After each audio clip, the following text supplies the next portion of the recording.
In my heart and mind, I always return to Atlantic Island Park.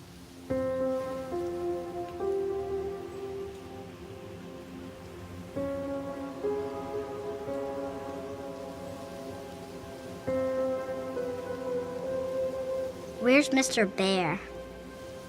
I haven't seen Mr. Bear, Callum.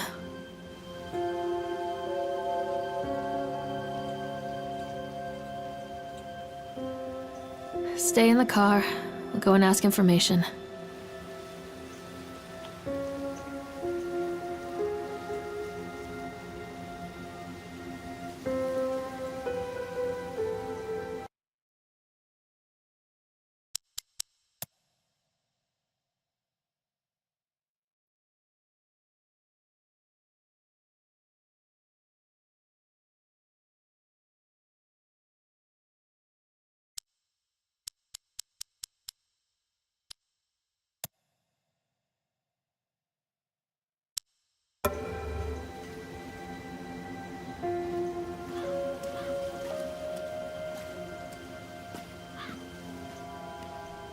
Attention, patrons. The park is now closed. Please make your way to the car park at your earliest convenience. Employees, prepare the park for shutdown.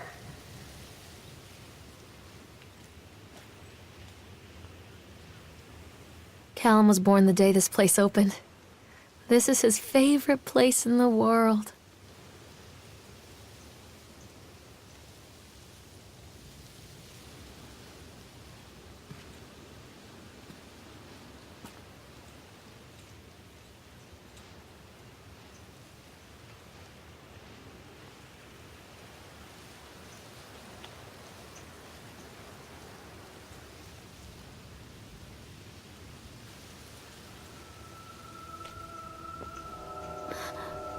What?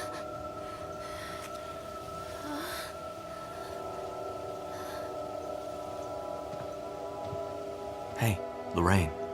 Lorraine. Don't blame yourself, Lorraine. People lose things all the time. Take a deep breath and think about the last place you saw your son's teddy bear. Hey, stop!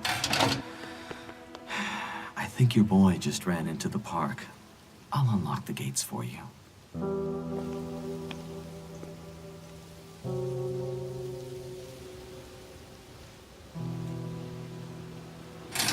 Wait for Mommy, Callum! This way!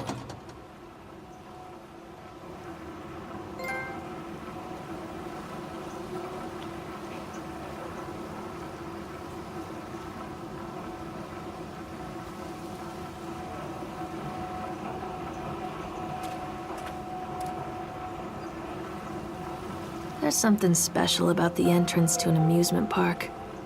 A line drawn between the real world and the world of whimsy within. On this side, the apathy of our everyday lives. And on the other, anything we might dare to dream. It's no wonder Callum ran back inside. I wouldn't want to leave either. Attention employees, the park is now closed. Have a safe journey home.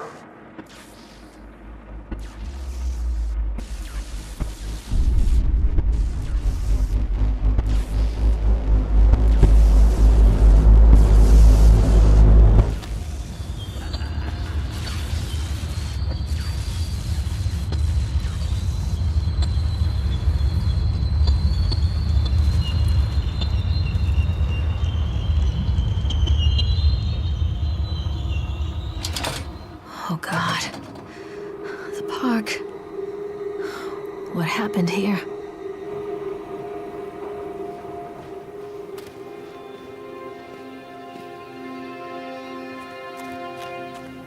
You can't catch me.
Chad the Chipmunk, huh?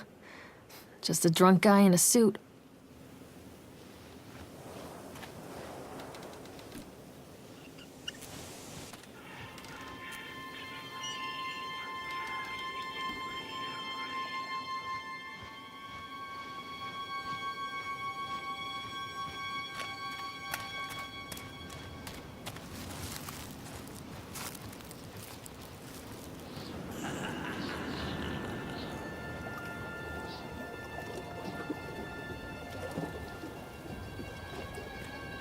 Callum, stay where you are!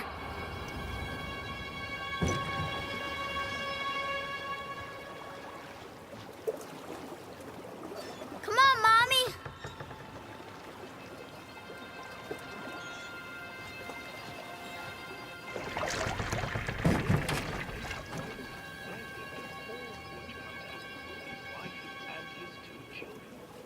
A boy named Hansel. They were very poor and had very little to bite or suck.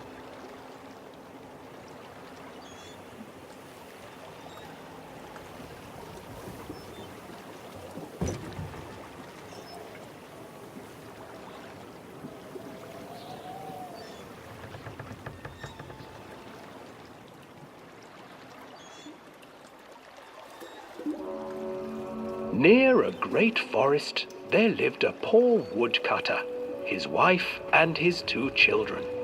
A boy named Hansel and a girl named Gretel. They were very poor and had very little to bite or sup.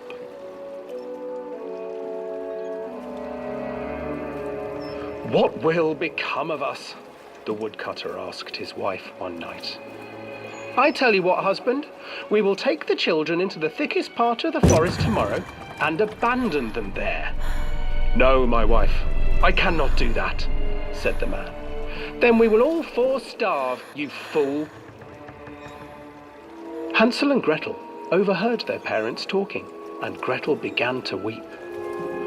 "Do not fret, Gretel," Hansel said. He crept out of the hut and gathered white stones from the ground to fill his pockets.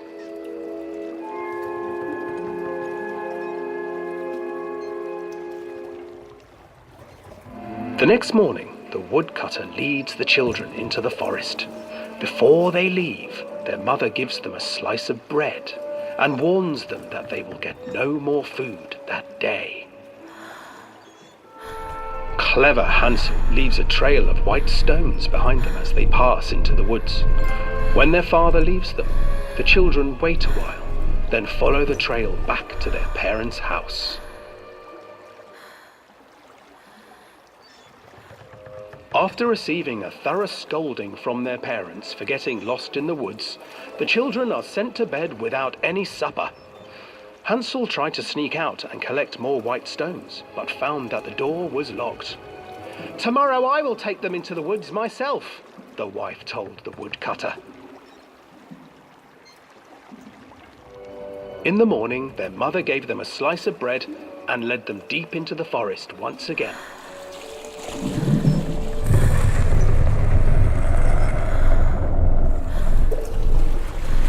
Hansel broke his bread into pieces and left a trail of breadcrumbs to lead them safely home.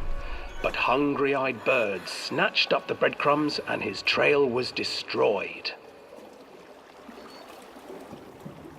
Abandoned by their parents and unable to find the trail home, the children wandered in the forest for 3 days.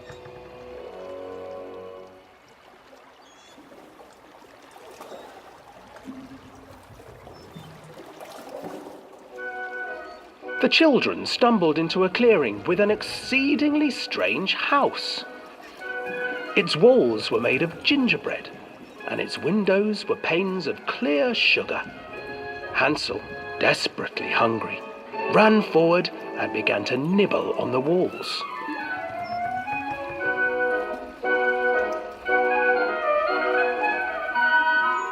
"Nibble, nibble, little mouse.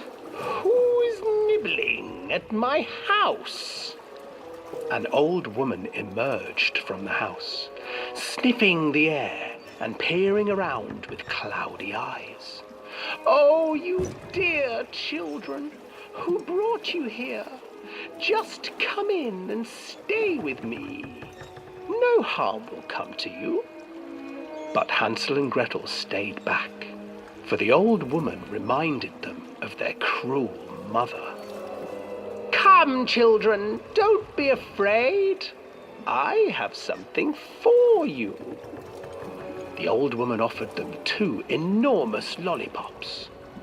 The children took them and began to eat. "You see, nothing to fear here. Come inside," the old woman urged, and the children, still licking their sweets, followed.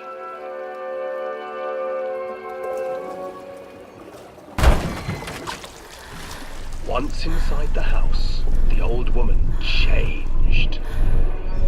She stuffed Hansel into a cage and put Gretel to work, sweeping and cleaning her hut. "Your brother will make a good mouthful," the old witch told Gretel. "Once he is fattened up, I shall feast upon him."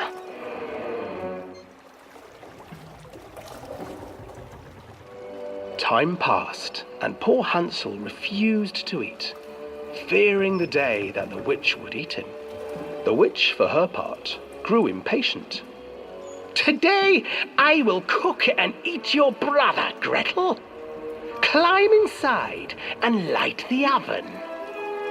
But Gretel pretended not to understand. I do not know how. Where is the opening?" "Fool," the old witch said. "The opening is here." And she moved to show Gretel. Seizing her courage, brave Gretel gave the witch a shove, and the old crone tumbled forward into the oven. Gretel slid a large iron bolt over the door to the oven. Gretel freed her brother Hansel, and together they lit a fire beneath the oven. And though she screamed and begged, the children sat by the oven until her screams had stilled, and the witch was cooked.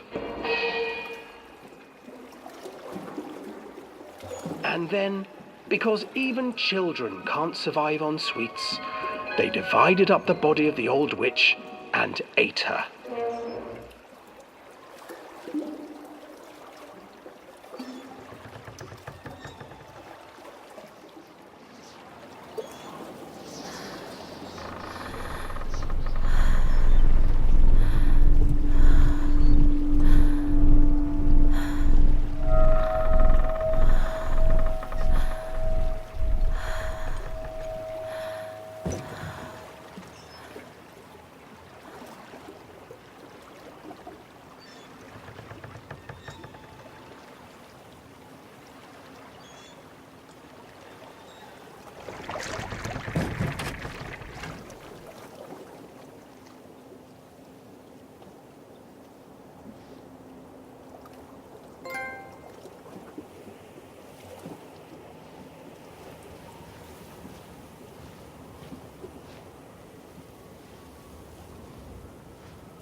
Hansel and Gretel. I used to read it to Callum when the electricity was shut off. Those poor children. The whole world against them. The forest, the birds, the old witch, even their own parents. I used to imagine that Callum and I were the kids in that story. Not mother and son, but brother and sister, hand in hand against the unkind world. We were always hungry, looking for our own house made of candy, looking for the sweetness that could take the pain away. Hunger leads people to desperate, terrible places where the tree branches reach like claws.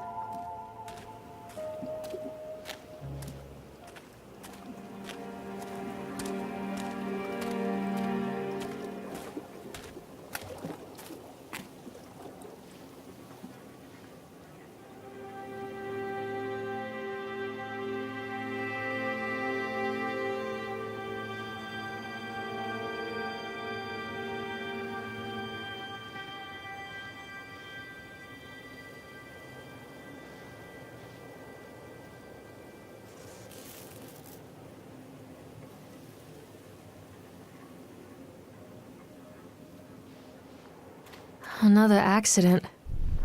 This place.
This old thing used to make the blood run to my head. Make me dizzy. The guy just snapped. Those poor kids.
Treachery hides in thoughts. Treachery that lashes like a whip and scars our insides. The first time I saw Callum, my thoughts betrayed me. I looked down at this wrinkled, red, bawling thing and I thought, is that it?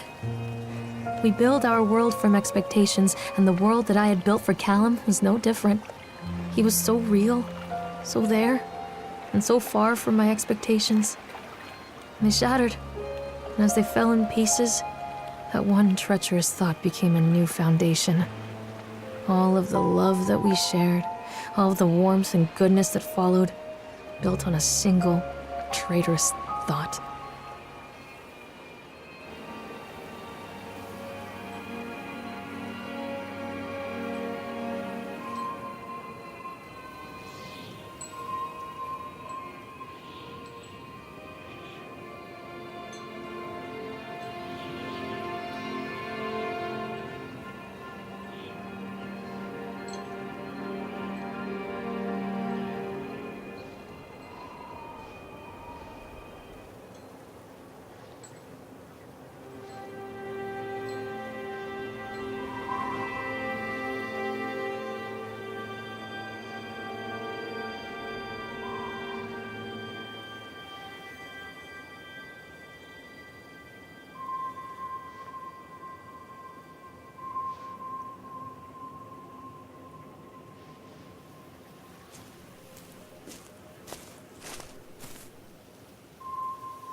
Constant crashes and 80s music. I guess it floats someone's boat.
It's a matter of public record that I am a failure as a mother.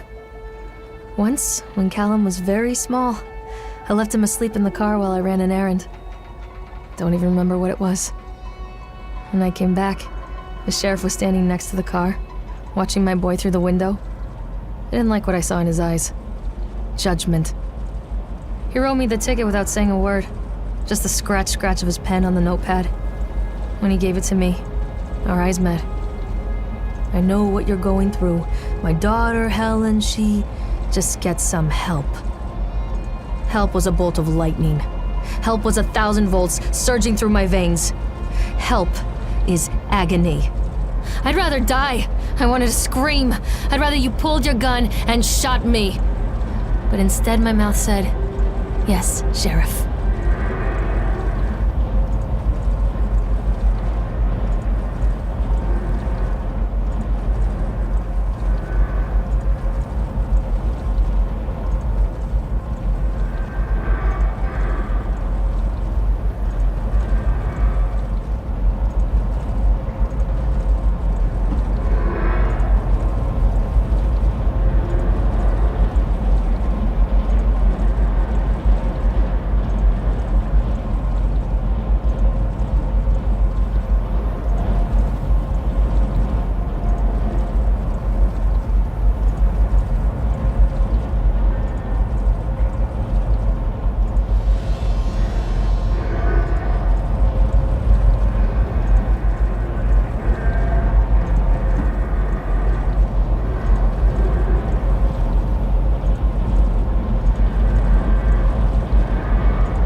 Can't get on while it's moving.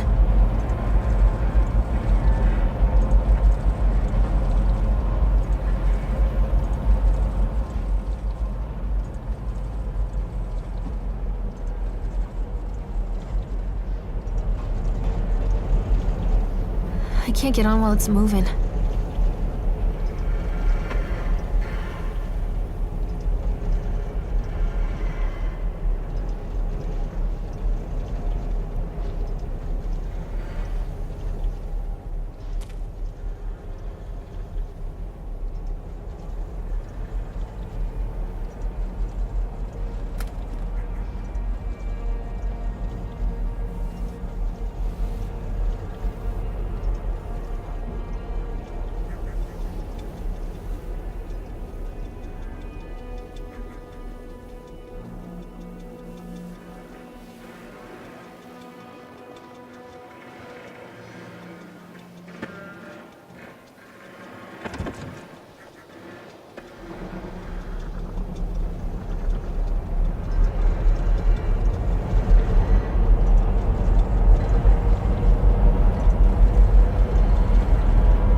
People come into your life for a reason. Dad used to say that before Mom ran off. After that, he mostly just drank. Things were different for Don and I. When we met, I was sweeping the floor at Susie's diner. He came in with some workers, but he didn't try to flirt or cop a feel like the others. He just ordered a coffee and sat there, watching me. When my shift was over, he offered to walk me home. I don't know how to describe that walk. We talked and laughed and eventually kissed. It felt like love. It felt like a fairy tale. I can't tell you if Callum was made that night or one of the ones that followed, but I think it has to be that night. That one perfect night. Don and I moved in together, but then, well, he died. According to the supervisor, his safety harness failed when he was working on the top of the Ferris wheel. Don was there one moment, and then gone. Sometimes people leave your life for no reason. I was 3 months pregnant with Callum. Fairy tale fucking over.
A lot of people idolize their children.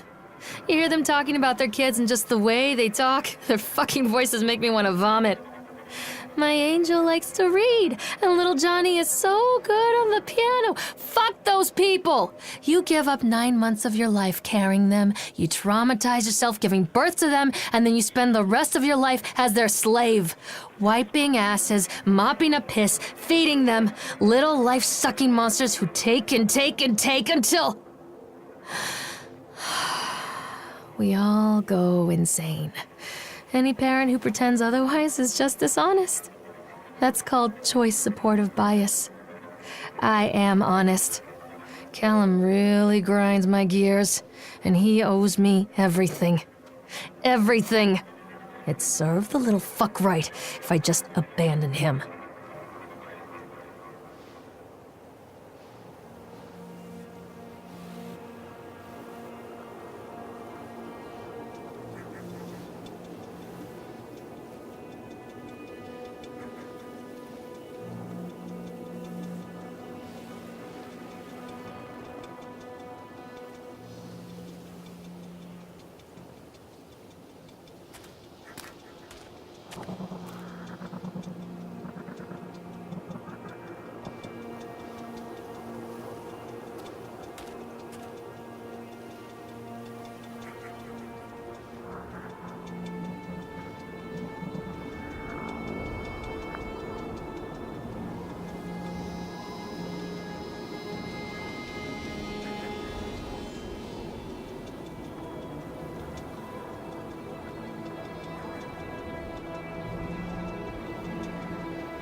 I always wanted to write this one.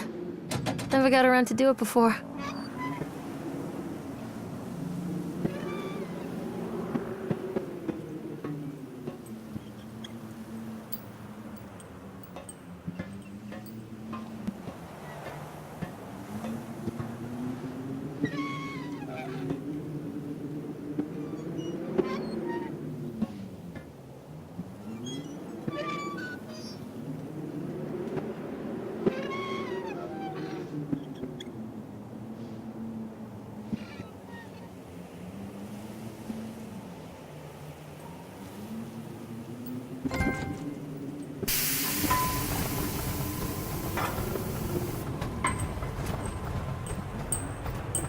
What do you want?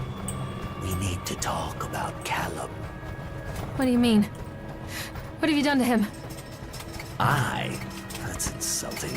You and your boy are everything that this place doesn't want. The antithesis of what we stand for. Where is Callum? The poor child. He tried so hard to do what he was taught. He even left you a trail of breadcrumbs. But the park is just so hungry. Tell me where my son is. The witch has him now. Has both of you. No happy ending here, I'm afraid. Just leave me alone. Fool. You always were.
The witch awaits.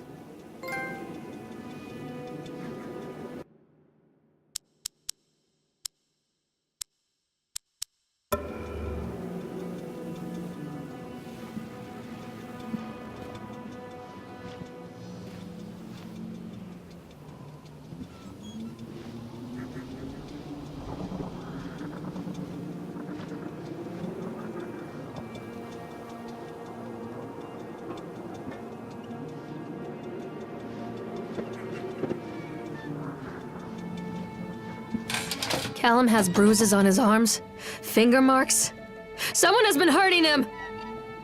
I've asked him, demanded really, to know where he got the marks. But he doesn't want to answer me. Something has scared him into silence. He doesn't dare talk. He's been changing too. Something sinister lurks in the darkness behind his eyes. I catch him staring at me at odd moments. In the night, he tosses and turns and cries out words that I cannot understand. When I try to soothe him, he snaps and bites at my fingers. I think he wants to talk to me. I think he wants to tell me. But they are watching him every minute of every day. They are whispering to him in his sleep, changing him. They are taking my baby away from me. I can save him. There will be pain. But I love him, and in the end, he will understand why.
What's this?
What is this about?